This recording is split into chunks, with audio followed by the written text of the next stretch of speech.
Welcome to The Explainer, where we break down the big topics using the data behind them. And today, we're tackling something that's probably hit you right in the wallet if you're a PC builder. Why is computer memory suddenly so expensive? Let's get into it.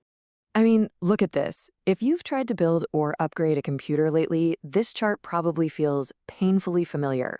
We're talking about the price for a standard 32 gig kit of DDR5 RAM. It used to be that this stuff got cheaper and cheaper every year, but not anymore. It's just exploded. So what is going on here? How does something so common just skyrocket by over 300% in just a few months? Well, the answer, it's not as simple as just supply and demand. It's actually a story about a massive fundamental shift happening in the global tech landscape.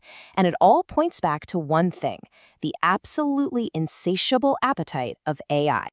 Okay, so to really get this, you have to understand that there's a kind of collision happening. It's a clash between the memory that you and I use in our computers and this other, very different kind of memory that is literally powering the entire AI revolution. Right. So most of us know what standard RAM is, right? It's the sticks of memory we pop into our PCs. Pretty straightforward. But the massive, sprawling data centers that run things like ChatGPT, whoa, they need something on a completely different planet. And that something is called high bandwidth memory, or HBM for short. And here is the absolute crux of the problem. Even though consumer RAM and AI-grade HBM are used for totally different things, they're born in the exact same factories from the same silicon wafers. But making HBM is way more complex.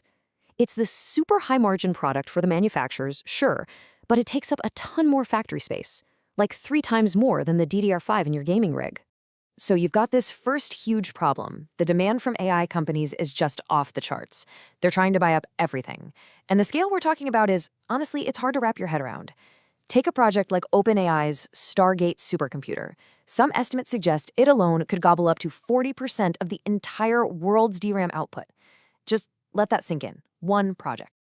Okay, so with this tidal wave of demand from AI, how are the companies that actually make the world's memory chips reacting? Well, it's pretty simple, really. They're following the money. And this is a really important piece of the puzzle. The entire global market for RAM, it's basically a three-horse race. You've got SK Hynix, Samsung, and Micron. That's it. When you have so few players, the whole system becomes incredibly fragile. One company changing its strategy can have massive ripple effects for everyone. In this chart, this just shows it all. Look where their focus is shifting. They are all chasing that super profitable HBM market. SK Hynix is leading the pack, but Samsung and Micron are right there with them. They are literally retooling their production lines to chase these big-ticket AI contracts. And then this happened. This quote sent an absolute shockwave through the PC building community. Micron, one of only 3 major players, basically just said, "We're out." They decided to completely exit their consumer-focused business to chase the big fish, their AI clients. Just like that, the consumer market got a whole lot smaller. And can you blame them from a business perspective? For the companies that are leaning into this, the profits are just staggering. Look at Samsung. Their operating profit almost tripled in a single year, and a huge chunk of that was driven by their memory division. It's clear this is an unbelievably lucrative decision for them. Okay, so let's put all the pieces together. How does this turn into a perfect storm for us, the regular consumer? Well, it pretty much means we're left fighting for the scraps. I love this analogy because it makes it so clear. Imagine you run a pizza shop. You make good money selling regular pizzas to walk-in customers. But then a huge corporate client comes in and offers to pay you 5 times as much for gourmet calzones, which you make in the same oven. What are you going to do? You're going to start making a lot more calzones and fewer pizzas, right? That is exactly what's happening in the RAM factory. But wait, it actually gets worse. There's a spillover effect. It's not just the giant AI companies buying up all the fancy HBM. Now you have smaller AI startups who can't get their hands on HBM, so what do? They start buying up huge quantities of the regular consumer-grade DDR5 instead. So the supply for people like us is getting squeezed from both ends. And the most shocking thing is just how fast this all unfolded. Look at this timeline. We went from pretty normal prices in August to this insanity in January. It was a rapid-fire series of events, reports of soaring demand, Micron pulling out, and bam, the market was completely caught off guard and prices just went vertical. Which brings us to the big question, what happens next? Is there any relief coming? Or is this just the new normal, where high-performance tech becomes a luxury item again? Well, the data, it's not looking great. The demand for AI memory is projected to just keep soaring. And building new factories, that takes years and billions of dollars. We're not expecting any significant new capacity to come online until 2027 or 2028 at the earliest. And even then, it might just be a drop in the bucket compared to what AI needs.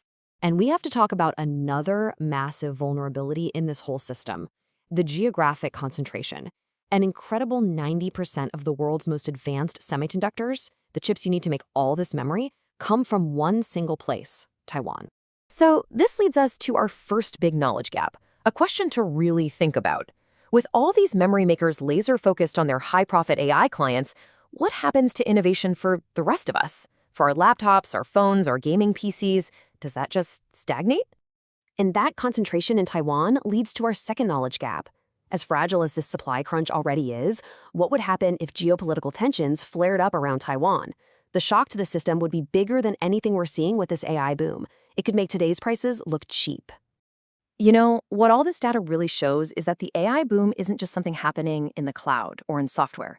It is physically reshaping our world. It's consuming the fundamental building blocks of our digital lives. And that leaves us with one final, pretty unsettling question to think about. As AI gobbles up more and more of the world's tech resources, is the whole idea of powerful, affordable technology for everyone becoming a thing of the past?